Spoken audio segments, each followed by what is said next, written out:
Voces de Cambio. Educación, política, economía, ciencia y tecnología, salud, cultura y toda una diversidad de temas en las Voces de Cambio. En las Voces de Cambio. Buenos días. Estamos aquí en el programa de las Voces de Cambio y vamos a tratar un asunto muy delicado para la Universidad Michoacana. Le vamos a poner como título Atentado de los diputados contra la Universidad Michoacana.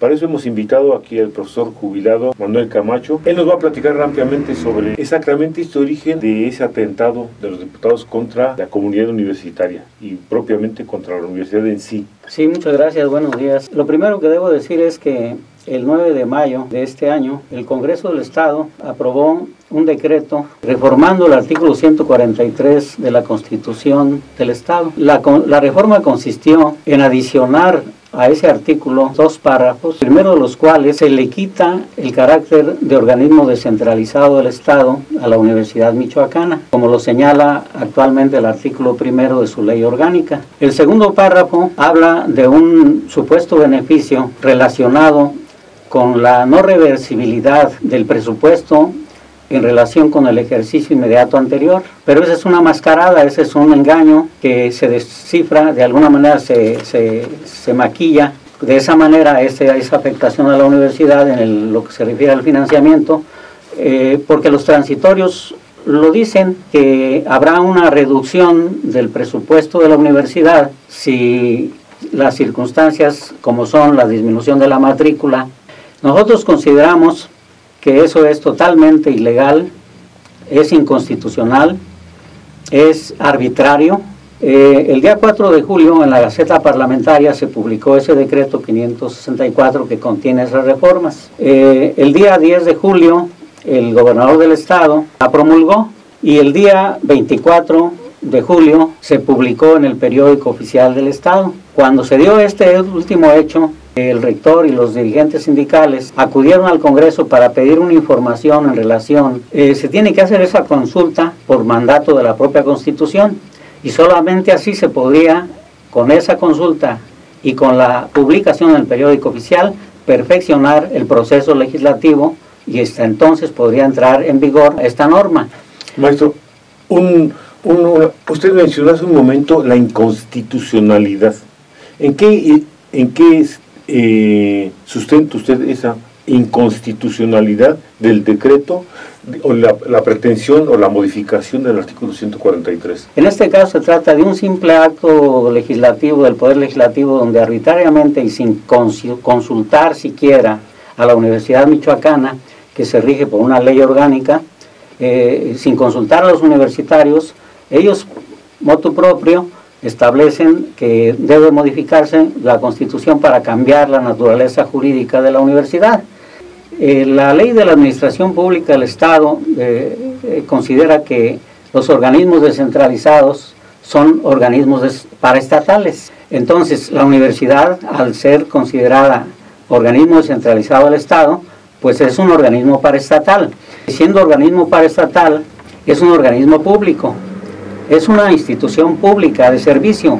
Entonces, al quitarle ese carácter de organismo descentralizado, prácticamente le quitan el carácter de organismo público. Y entonces la autoridad, en este caso el gobierno del Estado, se desentiende de la obligación de financiar, de subsidiar.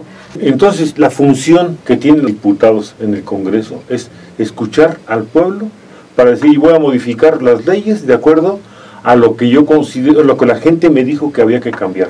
Sí, en claro. Este caso, omitieron todo eso y más aún, dice usted que no hubo aprobación de todos los municipios. ¿Estaba usted en eso? El día 4 de julio se publica en la Gaceta Parlamentaria ese decreto, pero tiene muchas anomalías.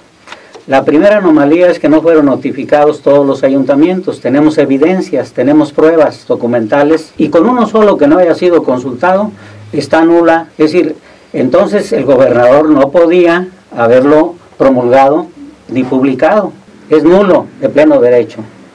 Entonces, si es nulo de pleno derecho, el gobernador debió abstenerse y por esa razón le pedimos al gobernador en un documento entregado el día 10 de julio, que por favor se abstuviera de promulgar y publicar un decreto que estaba viciado. Y a pesar de esos argumentos que le dimos, el gobernador lo promulga supuestamente el día 10 de julio, curiosamente, la misma fecha en que nosotros habíamos entregado esta petición, y en lugar de hacernos caso en ese sentido, que además le favorecía a él, pues en lugar de eso nos ignora y simplemente publican un periódico que, por cierto, ni siquiera se publicó el 24 como dice ahí, sino de que pudo haber ocurrido días después, muchos días después. Otro asunto también fuera de norma. Con una estrategia de dilatación para que nosotros no promoviéramos el amparo o una acción de inconstitucionalidad que Maestro, pudiera ser. ¿nos podría explicar en qué consiste el amparo fundamentalmente y cómo se ha estado trabajando? Que ya se consultó con el secretario, con el rector, con el secretario de la universidad, etcétera, etcétera. Es un proyecto de demanda de amparo. Nosotros pretendemos contribuir con el rector para que tengan más claridad de lo que jurídicamente debe decirse en ese amparo o en esa acción de inconstitucionalidad. Pues qué bueno que nos recibió el rector, nos recibió el secretario de la universidad, nos recibieron los dirigentes sindicales, ya hablamos con ellos, conocen de este proyecto y esperamos pues que tomen en cuenta estas opiniones, que las analices. Y los diputados no fueron capaces de consultar a los universitarios, que por lo menos los representantes sindicales y las autoridades que representan a la comunidad universitaria, pues qué bueno que tomen en cuenta nuestros argumentos para salvar a la universidad de la privatización, que es el objetivo último que están persiguiendo. Aquí hay tres factores. Uno, los diputados gobernador no escucharon.